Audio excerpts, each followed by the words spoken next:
Hello, this is Dia Damson, and today I am going to do one of my absolute favorites, and is from Monet. And I love the colors. I am going to attempt to do a watercolor one. I just showed you the acrylic version of it. So the first thing I will do is create the background layer, which is super transparent.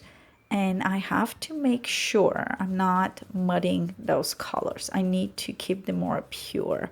So a lot of times I'll tell you, let the colors mix. In this case, I have to keep them separate. So the first layer is super transparent. That's like one of those important things to have a good background, because we are not using white. So we're gonna use this super transparent color to give us that illusion of white. I'm gonna start with the building. And I am going to mix yellow and red, and it's more like a magenta red with blue, and creating that beautiful deep purple, and using again tiny brush strokes.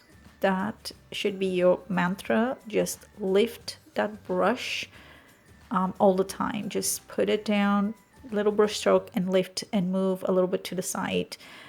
Do not create an area that you fill in the whole space without seeing tiny little brush strokes, because every time you lift and drop, the paint will have a different weight on it. It's going to be lighter or darker, so it will create that perfect illusion of what we're trying to create here.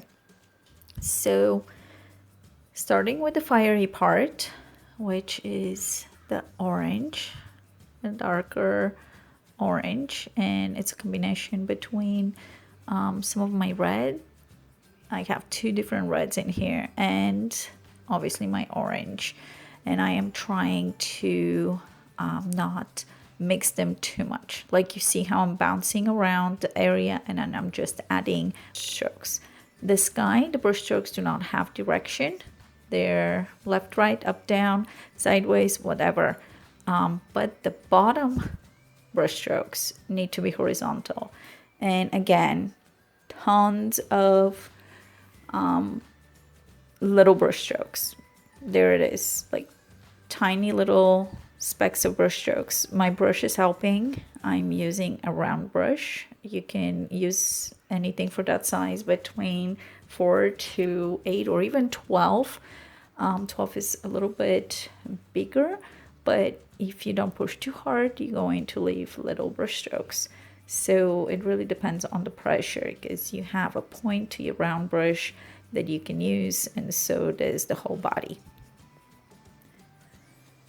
And just filling in, and the only thing you need to be careful is not mixing those colors.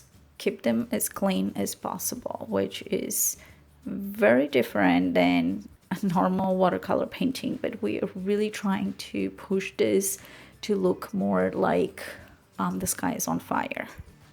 So we want those yellows and oranges to really, really bright, and we want that blue also to be really, really pure.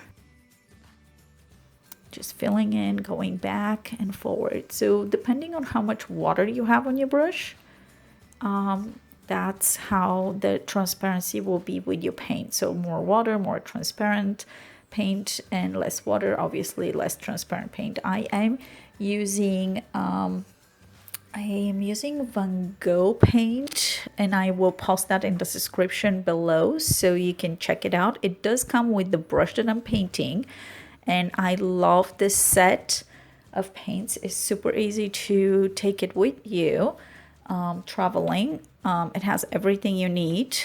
And oh, there's another color that I added. I actually put in some ochre, tiny bit of ochre. It's almost invisible, but yeah, it's there.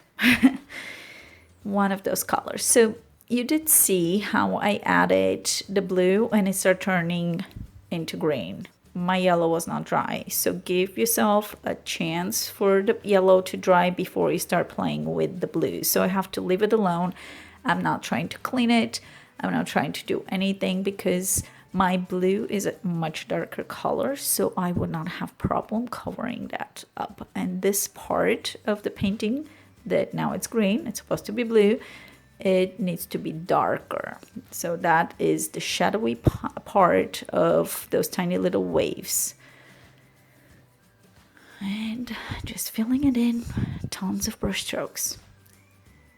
Just when you're painting this, if you decide to paint it, just keep that almost like saying it all the time to yourself. Tiny brush strokes, and everything's going to fall into place.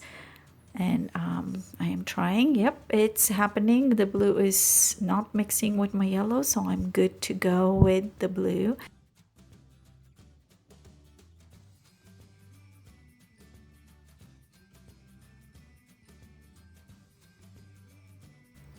It's drying pretty fast, and it's being pretty hot here, so I think we're good. And I'm just making sure I am not mixing this yellow with my blue, and that's it.